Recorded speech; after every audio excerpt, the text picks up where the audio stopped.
What obtains now is, let me take it from the issue of State Independent Electoral Commission. When in 2007, August, former President Umaru Musa Yar'Adua set up Justice Umaru Uwe's Electoral Reform Committee. They sat for 16 months, submitted their report in December 2008, and the President accepted and forwarded some amendments to the National Assembly. That was when INEC started to enjoy financial and administrative autonomy from 2011 election going forward.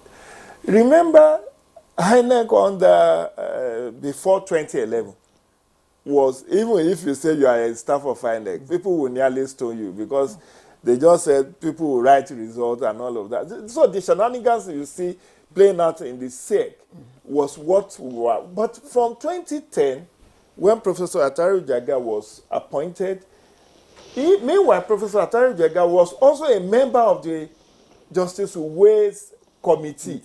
So it was apt for President Goodluck Jonathan to have appointed somebody who is from that 22 member to now be the chairman of INEC.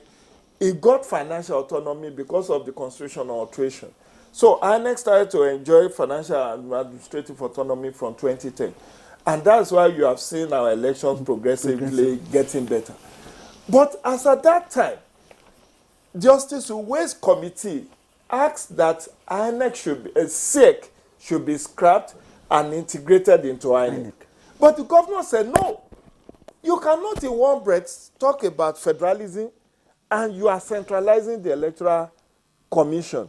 That they made a commitment to also strengthen State Independent Electoral Commission, but they never did.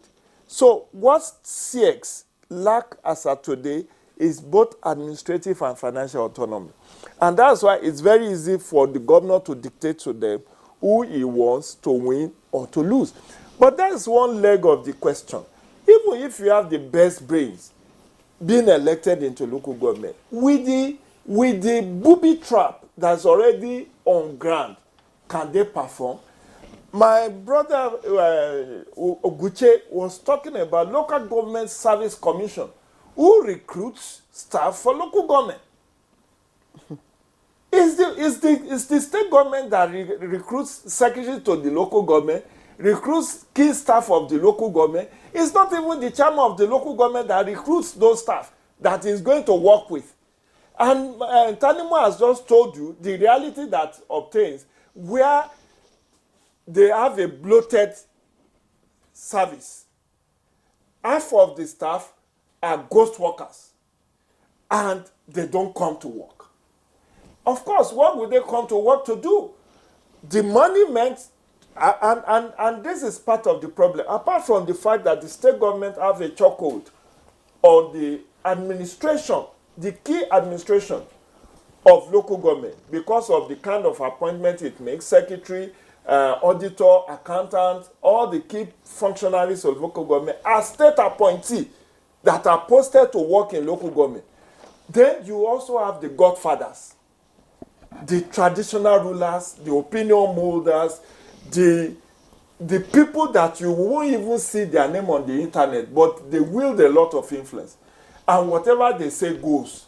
If you decide to go against their wish, all they will do is to instigate status. The governor will just tell the status of assembly, who is oversighting the local government, to suspend the chairman or councillor.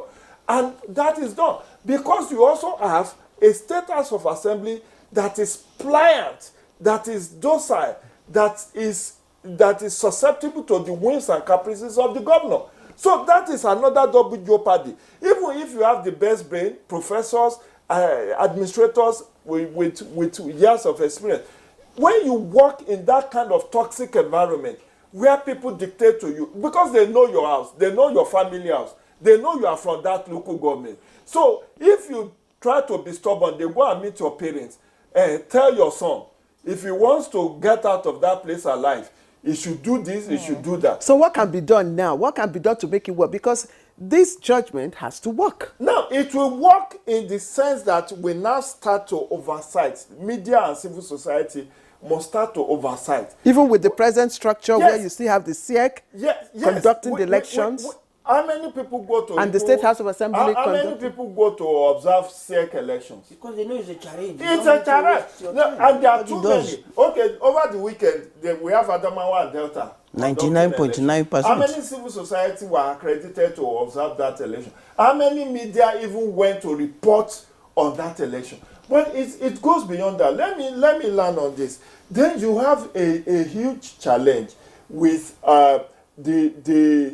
the fact that these LCDAs that have been created arbitrarily, in my own opinion, the government of the state that created them does not have funding for them.